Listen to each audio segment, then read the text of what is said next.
Danas je osvanulo krasno jesensko jutro na proljetnoj farmi. Ali izgleda kao da će to biti jedan od onih dana. Za početak, Vizi se samo sažaljevao.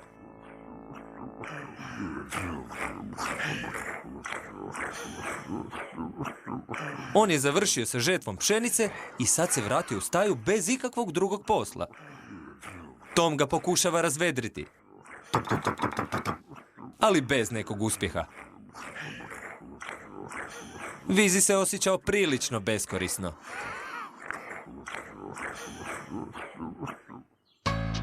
Na drugoj strani farme, Fi je imala problem sa Prudi.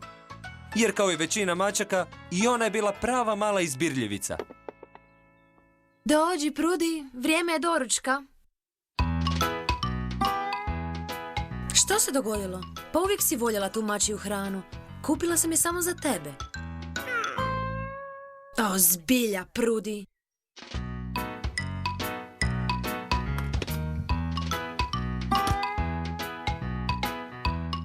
Izvoli, evo ti mlijeka umjesto toga.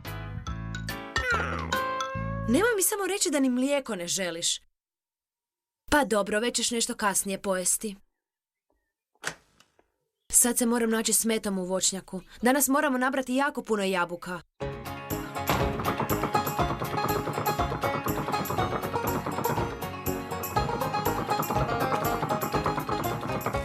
Bok, Fi! Wow, ove godine je zbilja ogroman urod. Da, znam. Najbolje da odmah počnemo.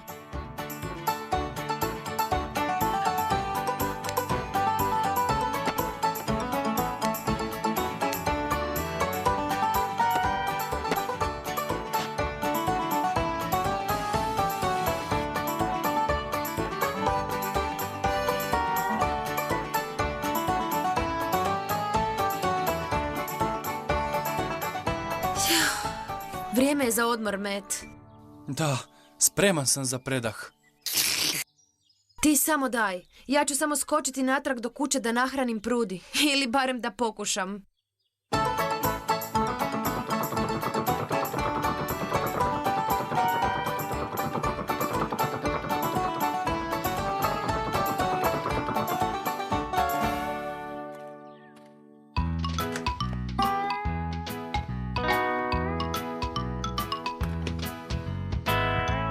Gledaj, Prudi. Krasne sardine. A da probaš malo ove dimljene ribe? O, Prudi, zbilja si svoj jeglava.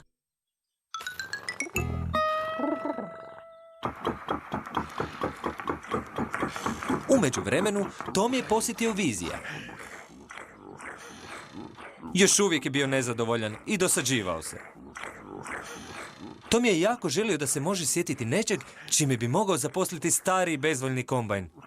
Tom! Ali baš tada ga je Fi dozvala da ju odveze natrag u voćnjak. Vizi je odlučio malo drijemati.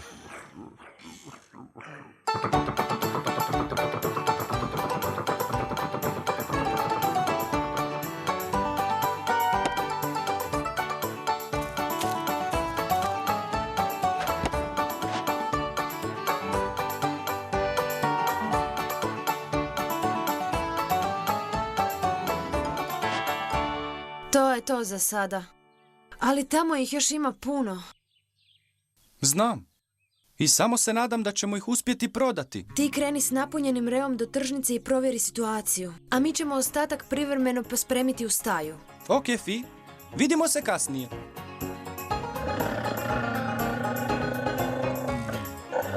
Dobro, Tome. Idemo natrag. Upravo razmišljamo o nečemu što Prudi oduvijek voli.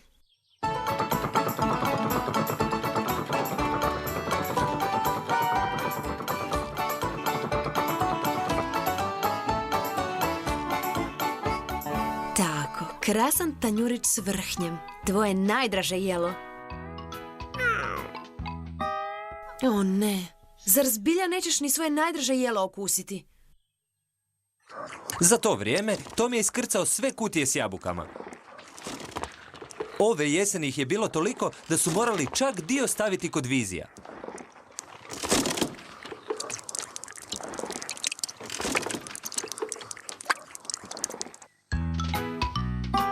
Jadna Fi.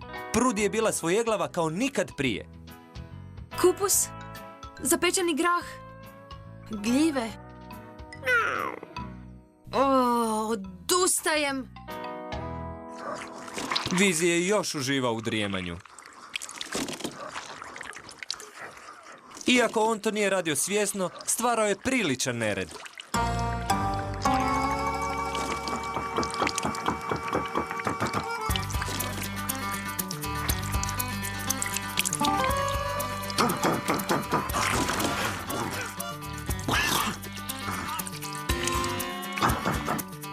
U tom času je stigao i Rev.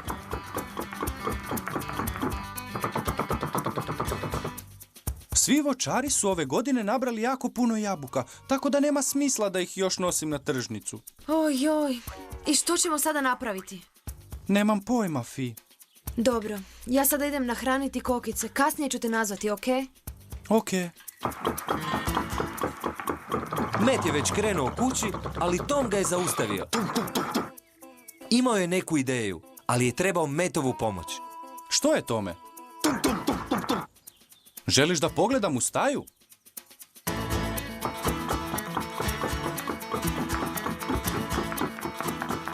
Wow, kakav nered! Kako se to dogodilo? A onda je Tom počeo objašnjavati Metu svoju odličnu ideju. O, da, razumijem. Aha. Možda... Hej, pa to možemo probati.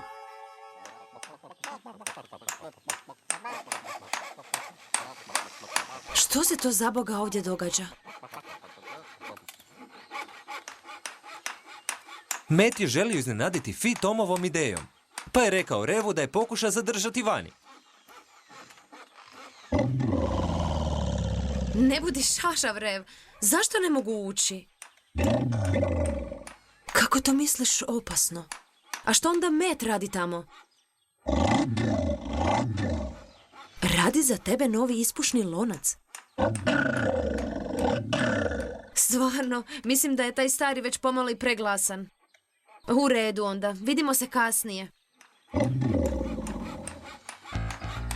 Tom i ostali su naporno radili.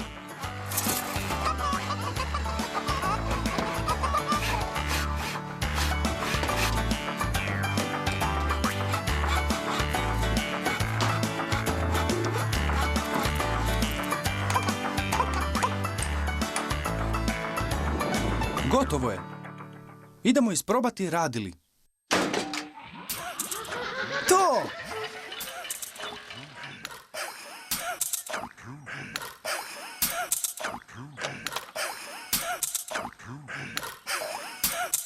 Ma daj, Rev, tamo se nešto sumnjivo kuha i ja želim odmah vidjeti što se događa. U redu je, Fi. Sad možeš ući.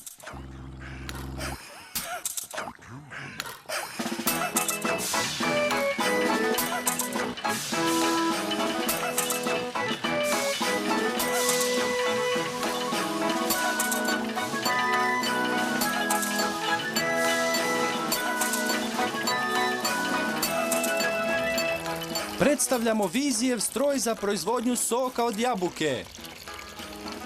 Met, ovo je izvrsno. Sada možemo upotrijebiti sav onaj višak jabuka. Ne zahvaljuj meni, nego Tomu. To je bila njegova ideja.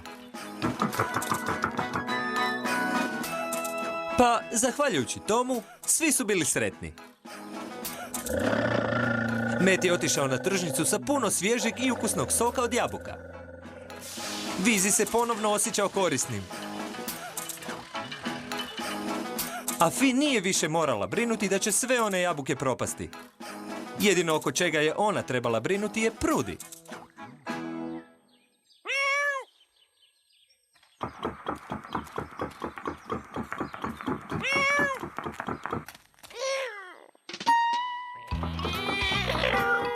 Oh, Prudi, dođi k meni. Ne mogu vjerovati. Ti piješ sok od jabuka. O, ti si zbilja jedna čudna mačka.